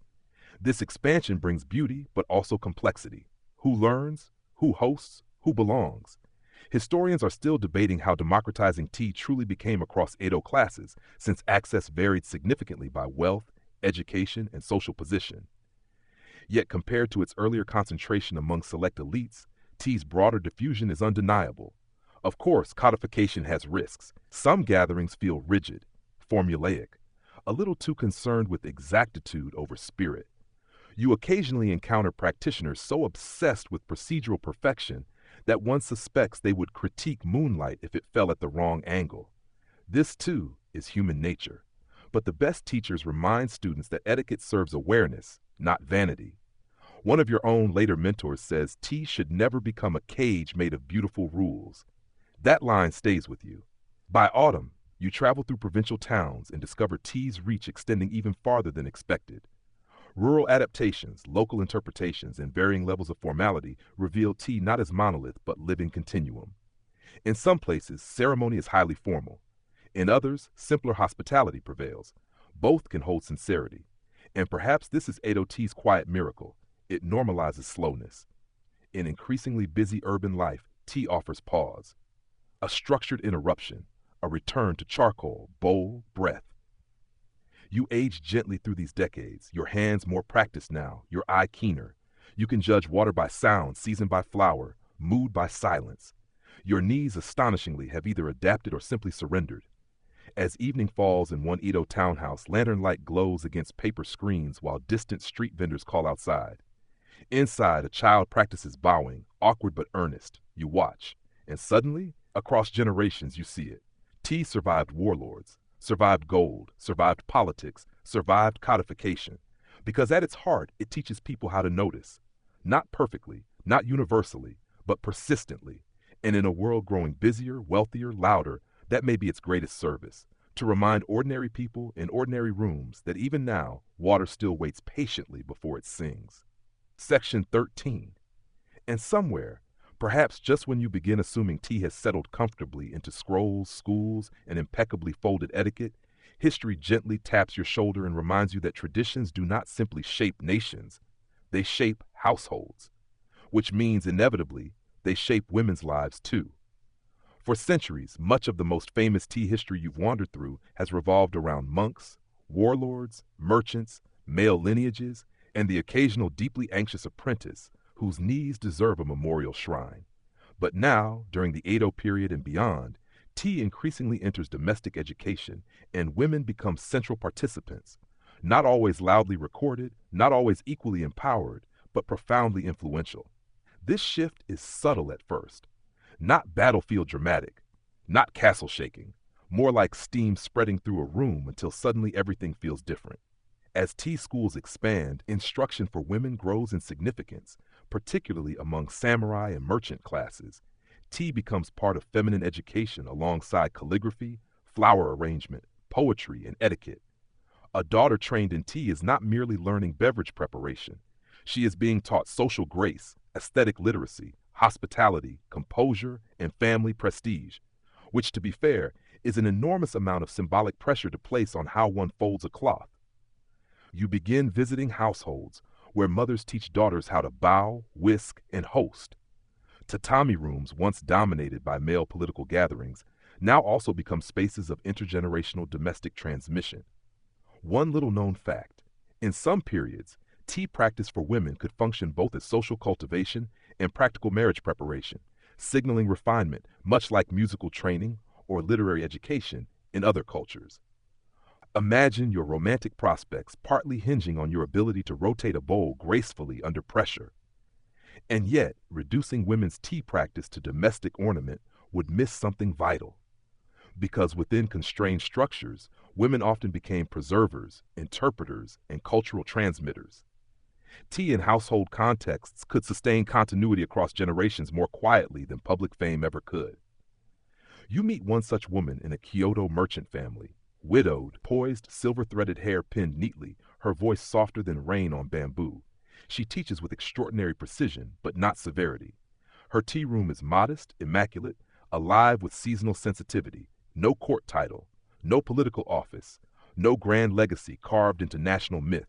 And yet watching her, you realize entire civilizations may depend as much on such women as on famous men. She understands mood, timing, hospitality. She knows which sweet suits early plum blossoms, which scroll suits first snow, how to calm nervous guests, how to maintain dignity when children are noisy and charcoal misbehaves, which honestly may require more practical mastery than most warlords ever demonstrated. Historians are still debating how liberating tea education truly was for women versus how often it reinforced patriarchal norms through idealized domestic roles. The answer, unsurprisingly, is complicated. Tea could absolutely reinforce expectations of obedience, decorum, and marriageability, but it could also provide women with aesthetic authority, pedagogical roles, social networks, and cultural agency within accepted structures. In certain contexts, women became respected tea instructors, not rebels exactly, but not passive vessels either. You begin noticing how women often preserve atmosphere differently, not better, not worse, but distinct. There is sometimes heightened attentiveness to relational comfort, guest ease, domestic harmony, subtle emotional management. Again, these are broad patterns, not absolutes, and history resists neat categorization. But in many households, tea becomes less about political theater and more about sustaining social fabric. This matters profoundly, because civilizations are not maintained solely through conquest or policy. They are maintained through repeated acts of care.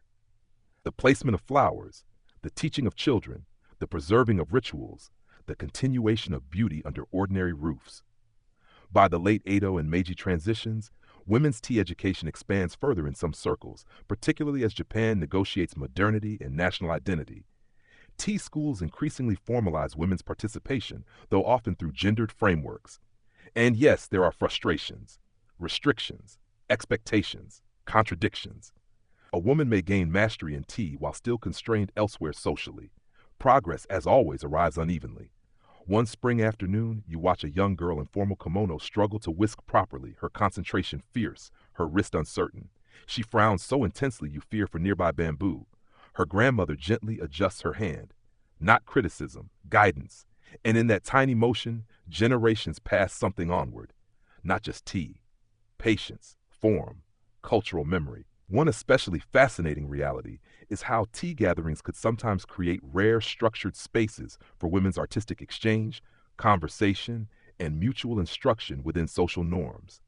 These were not utopias, certainly, but neither were they culturally empty. Historians are still debating the extent to which tea spaces offered meaningful autonomy versus carefully bounded participation. Likely both. Because humans are maddeningly consistent in creating systems that both constrain and empower simultaneously. You also notice changing aesthetics in women's tea contexts. Seasonal textiles, utensils, and pedagogical emphasis can subtly differ, though core principles remain. Harmony, respect, purity, tranquility, the old pillars endure. And through women's participation, tea increasingly roots itself not just in institutions or elite memory, but in everyday continuity. This may be one of tea's greatest hidden survivals. Not famous ceremonies, not warlord patronage, but household repetition. A mother teaching a daughter, a teacher guiding a student, a widow maintaining standards, a grandmother correcting whisk angle with devastating kindness. By now, you are old enough to understand that history often remembers spectacle and overlooks maintenance. Yet maintenance is where cultures live longest. As evening settles over one family home, cicadas hum beyond the garden, and paper lantern light softens the room. 3 generations prepare tea together. A child giggles. A mother hushes gently. An elder smiles without looking up from her cloth fold. And there, in that ordinary beauty, you recognize something extraordinary. Tea's survival was never solely guaranteed by famous masters. It was also protected by countless unnamed hands. Hands arranging sweets. Hands smoothing tatami edges. Hands guiding wrists, hands passing bowls forward. So while historians may continue debating freedom, limitation, and evolving roles, the steam rises anyway, and in its quiet ascent, entire lineages endure. Section 14. And then, just when tea seems so deeply woven into Japan's tatami fibers that it might outlast mountains, the modern world arrives wearing boots, smokestacks, rail schedules, and a deeply unsettling enthusiasm for speed. The Meiji Restoration begins in 1868, and suddenly the country you've wandered through for centuries, through monks and merchants, warlords and widows, clay bowls and charcoal whispers, tilts. Not gently. Japan opens more dramatically to Western influence. Industrialization accelerates. Feudal structures collapse. Samurai privileges dissolve. Railroads cut through landscapes once measured by footstep and season, and the nation begins rebuilding itself with astonishing urgency. If tea once taught you that water should approach boiling slowly, modernity appears to disagree. Now there are factories, steam engines, gas lamps, military reform, mass education, suits, clocks everywhere. Honestly, after generations of judging water by kettle murmur, standardized train timetables feel almost aggressive. And yet tea does not disappear. It adapts. At first, many traditional arts, including tea, face uncertainty. Western fashions and technologies flood cultural imagination. Coffee enters more visibly. New forms of social prestige emerge. Public life changes rapidly. Some elites see traditional practices as old-fashioned remnants of a slower age. Historians are still debating how endangered tea culture truly was during early modernization versus how much it strategically repositioned itself. But one thing is clear. Tea must redefine itself, and remarkably, it does. Rather than vanishing, tea ceremony increasingly becomes both cultural preservation and national identity marker. In a rapidly modernizing society, Shinoyu transforms from merely inherited practice into something consciously protected. Tea becomes heritage, a reminder, a curated continuity. This can be beautiful. It can also occasionally feel like watching something once lived naturally become carefully displayed behind metaphorical glass. You notice subtle shifts. In some circles, tea grows more formalized, even idealized, a symbol of Japaneseness amid global change. Schools preserve etiquette with renewed seriousness. Women's education often continues incorporating tea, especially under frameworks emphasizing cultural refinement. At the same time, tea agriculture itself expands commercially in new ways. Green tea becomes export product as well as domestic tradition. Regions like Shizuoka rise in prominence through modern production and distribution. One little known fact, during the Meiji period, Japanese tea exports, especially to Western markets, became economically significant even as internal ceremonial traditions continued evolving separately. So while one tea bowl preserved contemplative ritual, another shipment might be crossing oceans as commodity. Tea now lives double lives, sacred and commercial, domestic and international, ancient and industrial. You travel by train for the first time, and frankly, it feels mildly offensive to your centuries-trained sense of pace. Landscapes that once unfolded through pilgrimage now blur past windows. Rice fields, villages, shrines, all rushing by with alarming efficiency. And yet in station towns and growing cities, tea houses remain. Some traditional, some adapted, some serving hurried customers who, while perhaps lacking proper meditative posture, still crave familiarity in a changing world. This fascinates you, because tea's deepest resilience may not lie in resisting change, but in surviving through reinterpretation. In urbanizing Japan, tea can become ceremony, hospitality, commodity, education, nostalgia, or daily refreshment. Not every cup carries Rikyū's silence, but not every cup must.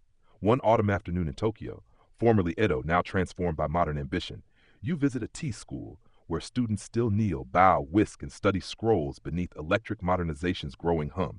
Outside, rickshaws, uniforms, newspapers, industry. Inside, tatami, kettle, matcha. The juxtaposition is startling. But perhaps every era believes itself to be living between opposites. Tradition and innovation, memory and acceleration. One especially intriguing detail is how some tea reformers and practitioners consciously frame tea as moral or spiritual counterbalance to modernization's frenzy, preserving not just aesthetics but a philosophy of attentiveness. Tea becomes in part cultural resistance to total speed, a way of saying, yes, build railroads, but still notice the bowl. Historians are still debating whether this preservation sometimes romanticized or sanitized tea's more politically entangled past. Fair enough, nostalgia often edits aggressively. Still, there is genuine continuity too. Families continue teaching. Schools continue refining, artisans continue firing bowls. Even amid industrial smoke, glaze still cracks beautifully. Then comes the 20th century with all its turbulence, imperial ambition, war, devastation, reconstruction. Through these upheavals, tea persists again, though contexts shift dramatically. After World War II, tea ceremony increasingly reemerges as cultural practice, educational discipline, and symbol of continuity amid rebuilding. Japan modernizes at astonishing speed once more. Bullet trains now, skyscrapers, electronics, convenience culture, and still somewhere someone kneels, whisks, pauses. In contemporary life, tea ceremony may seem to some like deliberate slowness in a hyper-efficient society, but perhaps that is precisely its role. Not universal daily norm, intentional counterpoint. You visit a modern tea room tucked inside a bustling city where neon glows outside like restless stars. Office workers hurry by with briefcases, vending machines hum. Somewhere jazz drifts from a cafe. Inside a kettle sings softly, matsukaze, wind in the pines. Centuries collapse. A student rotates a bowl. A teacher adjusts posture. A sweet shape like maple leaf waits beside bitter green foam. And suddenly, despite trains, wars, exports, industrialization, and digital futures not yet imaginable, the core remains. Water, leaf, bowl, breath. Tea has survived because it can inhabit contradiction without dissolving. It can be ceremony and commerce, heritage and habit, national symbol and private refuge. As evening settles over modern Japan, city lights reflecting on wet pavement where once only lanterns glowed, you realize tea was never truly about escaping time. It was about inhabiting time more fully, even accelerated time, especially accelerated time. And somewhere beneath electric wires and cherry blossoms, under skyscrapers and old temple roofs alike, steam still rises slowly enough to remind you not everything meaningful should move faster. Section 15. And so, after centuries of kneeling, shivering, bowing, whisking, traveling, watching empires rise and rituals endure, you arrive not at some grand final revelation carved in gold or lacquer, but at a small room. Of course, because tea, with all its infuriating wisdom, has been leading you here all along. Not necessarily to fame, not to mastery in the dramatic sense, certainly not to perfect circulation in your legs, but to understanding. You are older now, not ancient exactly, though your joints may occasionally offer competing testimony. Your hands bear memory in their movements. They no longer fumble automatically for certainty. They know the fold of cloth, the angle of ladle, the sound before boiling, the soft resistance of whisk through matcha. You have served in temples, merchant homes, warlord halls, city schools, and quiet family rooms. You have seen gold tea chambers and rough clay huts. You have watched tea become medicine, philosophy, diplomacy, commodity, pedagogy, nostalgia. And now, in the hush of later life, you prepare one final bowl, not because history demands it, but because evening has come. Outside, the world continues its endless turning. Modern trains still glide, markets fluctuate, children laugh, nations worry, rain falls on old stones and new pavement alike. Somewhere, perhaps, someone rushes while holding a bottled green tea without the faintest idea how many centuries stand behind that sip. You find this mildly amusing. Your tea room is modest. No famous artifacts, no political guests, no need for prestige. A bamboo flower vase holds a single seasonal branch, perhaps plum in winter, perhaps maple in autumn. The tatami smells faintly sweet and dry. The kettle rests above charcoal, and as the water warms, matsukaze returns. Wind in the pines. That sound. After all these years, still enough. One little known truth, though perhaps by now it no longer feels little. Many tea masters throughout history did not seek immortality through invention, but through refinement of attention. Tea's greatest legacy may not be any single school or utensil, but a trained sensitivity to impermanence. You understand that now. The bowl you choose is not flawless. Thank goodness. Its glaze darkens unevenly near the foot. A slight asymmetry tips weight gently toward one side. Perhaps another lifetime ago you would have questioned its imperfections. Now you greet them like old friends.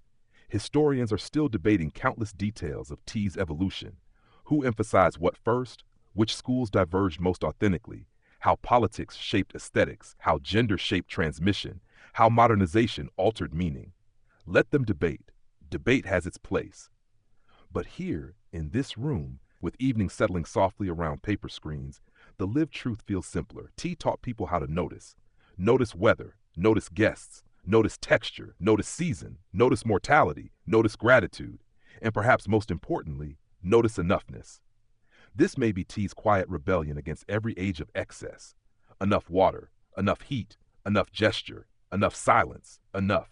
You prepare sweets carefully, though your hand smiles inwardly at the memory of all those early bitter bowls before Wagashi civilized things. You arrange utensils, purify ladle, fold cloth, nothing rushed, nothing wasted. At your age, slowness is no longer discipline alone. It is companionship. Each gesture contains former teachers. Murata Juko's subtraction, Takenojo's grace, Rikyū's humility, Oribe's daring, unnamed women's steady hands, children learning, artisans shaping clay, monks fighting sleep, merchants balancing ambition with taste. Even Hideyoshi's gold, absurd and radiant, has its place in memory. All of them somehow remain here, in this bowl. You realize then that tea was never a straight line toward purity. It was a long conversation across generations about how to live with transience beautifully, how to greet fleetingness not with panic, but with preparation. Outside, dusk deepens. Cicadas or distant traffic, depending on the century, fade into background hum. Candlelight or electric glow softens edges. Your breath slows. You whisk, the foam rises. Green brightens briefly, then stills. You bow to the bowl, not because the bowl is magic, but because attention is. And as you lift it, warmth settles into your palms with such familiar tenderness that time itself seems less like a river rushing away and more like steam, appearing, curling, vanishing, yet somehow always part of water. You sip, bitter, sweet, full, gone, exactly as it should be. For all your travels, tea has never promised permanence, only presence, a single meeting, one time, this time, and perhaps that is enough for any life. Now the room grows quieter. The charcoal softens, the kettle cools, your hands rest. No need to chase another era tonight. No need to prove mastery. Only to sit while shadows lengthen gently in the world for one small sacred moment asks nothing more of you than this. Be here, be warmful, and slowly, as though sliding shut a paper screen between waking and dreaming, the details blur. The bamboo path damp with morning dew, the temple bell, the silver pavilion, clay on turning wheels, merchant lanterns in Sakai, a low tea door, a golden room, a final bowl, a child learning, a train passing, a modern city humming, all of it drifting softly together now, dissolving not into loss, but into quiet. The branch in the vase becomes silhouette. Steam becomes mist. Mist becomes night. And you, dear traveler, no longer need to hold every name, date, or debate, just the feeling. Warm bowl, steady breath, soft hum. Somewhere far off, water remembers how to sing. So let your thoughts loosen like sleeves at day's end. Let the tatami of your mind cool. Let history with all its noise and beauty fold itself gently away. And rest now, knowing that even the briefest cup can contain a world. Open quote, open quote, open quote, end of script. Sweet dreams, close quote, close quote. Close quote.